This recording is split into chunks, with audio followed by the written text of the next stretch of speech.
Keluargaku tahu bahwa suamiku adalah penggemar mie instan dan kopi kental. Dadaku sesak mendengarnya karena aku tahu ia mungkin terpaksa makan mie instan karena aku hampir tak pernah memasak untuknya. Aku hanya memasak untuk anak-anakku dan diriku sendiri. Aku tak peduli dia sudah makan atau belum ketika pulang kerja. Ia bisa makan masakanku hanya kalau bersisa. Ia pun pulang larut malam setiap hari karena dari kantor cukup jauh dari rumah. Aku tak pernah mau menanggapi permintaannya untuk pindah lebih dekat ke kantornya karena tak mau jauh-jauh dari tempat tinggal teman-temanku. Saat pemakaman, aku tak mampu menahan diri lagi. Aku pingsan ketika melihat tubuhnya hilang bersama dengan onggokan tanah yang menimbun. Aku tak tahu apapun sampai terbangun di tempat tidur besarku. Aku terbangun dengan rasa sesal memenuhi rongga dadaku. Keluarga besarku membujukku dengan sia-sia karena mereka tak pernah tahu mengapa aku begitu terluka kehilangan dirinya. Hari-hari yang kujalani setelah kepergiannya bukanlah kebebasan seperti yang selama ini kuinginkan, tetapi aku malah terjebak di dalam keinginan untuk bersamanya. Di hari-hari awal kepergiannya, aku duduk termangu memandangi piring kosong. Ayah, ibu, dan ibu mertuaku membujukku makan. Tapi yang kuingat hanyalah saat suamiku membujukku makan kalau aku sedang ngambek dulu. Ketika aku lupa membawa handuk saat mandi, aku berteriak memanggilnya seperti biasa. Dan ketika malah ibuku yang datang, aku berjongkok menangis di dalam kamar mandi berharap ia yang datang. Kebiasaanku yang menelponnya setiap kali aku tidak bisa melakukan sesuatu di rumah membuat teman kerjanya kebingungan menjawab teleponku. Setiap malam aku menunggunya di kamar tidur dan berharap esok pagi aku terbangun dengan sosoknya di sebelahku. Dulu aku begitu kesal kalau tidur mendengar suara dengkurannya, tapi sekarang aku bahkan sering terbangun karena rindu mendengarnya kembali. Dulu aku kesal karena ia sering berantakan di kamar tidur kami, tetapi kini aku merasa kamar tidur kami terasa kosong dan hampa. Dulu aku begitu kesal jika ia melakukan pekerjaan dan meninggalkannya di laptopku tanpa melog out. Sekarang aku memandangi komputer, mengusap keyboardnya, berharap bekas jarinya masih tertinggal di sana. Dulu aku paling tidak suka ia membuat kopi tanpa alas di piring di meja. Sekarang bekasnya yang tersisa di sarapan pagi terakhirnya pun tidak mau kuhapus. Remote televisinya yang biasa disembunyikannya, sekarang dengan mudah kutemukan, meski aku berharap bisa mengganti kehilangannya dengan kehilangan remote.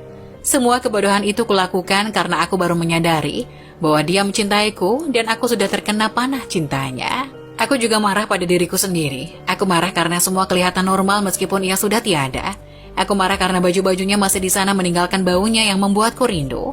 Aku marah karena aku tidak bisa menghentikan semua penyesalanku.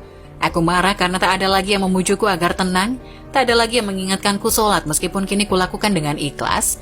Aku sholat karena aku ingin meminta maaf kepada Allah karena menyanyiakan suamiku yang dianugerahkan kepadaku. Meminta ampun karena telah menjadi istri yang tidak baik pada suami yang begitu sempurna. Sholatlah yang mampu menghapus dukaku sedikit demi sedikit.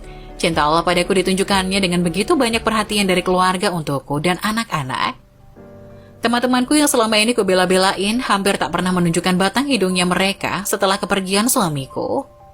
40 hari setelah kematiannya, keluarga mengingatkanku untuk bangkit dari keterpurukan. Ada 2 anak yang menungguku dan harus kuhidupi. Kembali rasa bingung merasukiku. Selama ini aku tahu beres dan tak pernah bekerja. Semua dilakukan suamiku. Berapa besar pendapatannya selama ini aku tak pernah peduli. Yang kupedulikan hanyalah jumlah rupiah yang ia transfer ke rekeningku untuk dipakai untuk keperluan pribadi dan setiap bulan uang itu hampir tak pernah bersisa.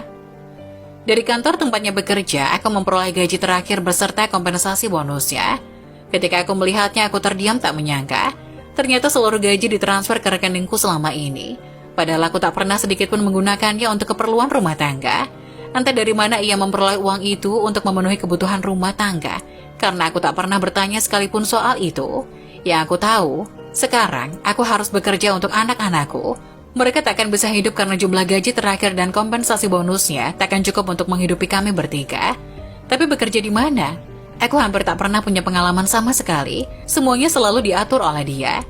Kebingunganku terjawab beberapa waktu kemudian. Ayahku datang bersama seorang notaris. Ia membawa banyak sekali dokumen. Lalu notaris memberikan sebuah surat. Surat pernyataan suami bahwa ia mewariskan seluruh kekayaannya padaku dan anak-anak. Ia menyertai ibunya dalam surat tersebut, tapi yang membuatku tak mampu berkata apapun adalah isi suratnya untukku. Istriku, Liliana tersayang. Maaf karena harus meninggalkanmu terlebih dahulu.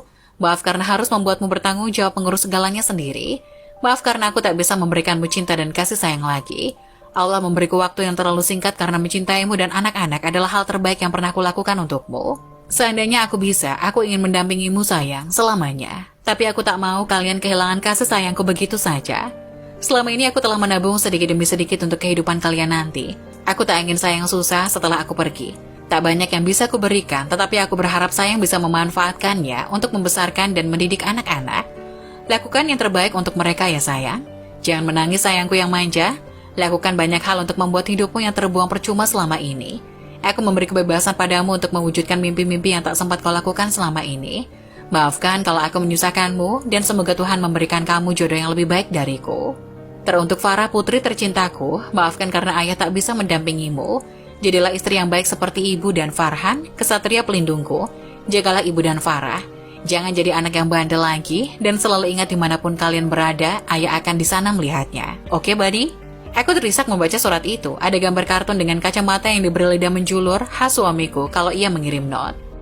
Notaris memberitahu bahwa selama ini suamiku memiliki beberapa asuransi dan tabungan deposito dari hasil warisan ayah kandungnya. Suamiku membuat beberapa usaha dari hasil deposito tabungan tersebut dan usaha tersebut cukup berhasil, meskipun dimanajerin oleh orang-orang kepercayaannya.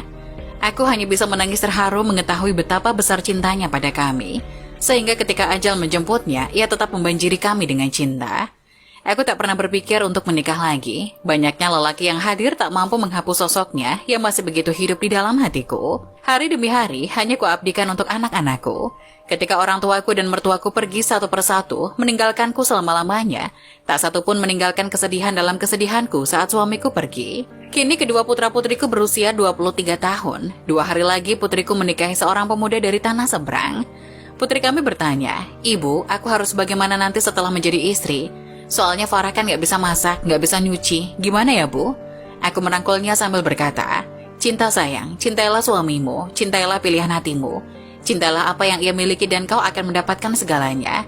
Karena cinta, kau akan belajar menyenangkan hatinya, akan belajar menerima kekurangannya, akan belajar bahwa sebesar apapun persoalan, kalian akan menyelesaikannya atas nama cinta."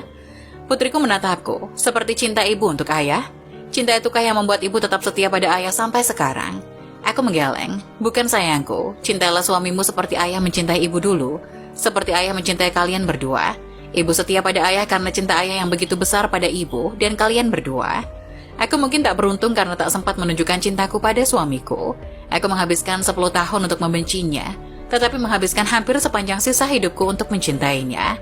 Aku bebas darinya karena kematian, tapi aku tak pernah bisa bebas dari cintanya yang begitu luas."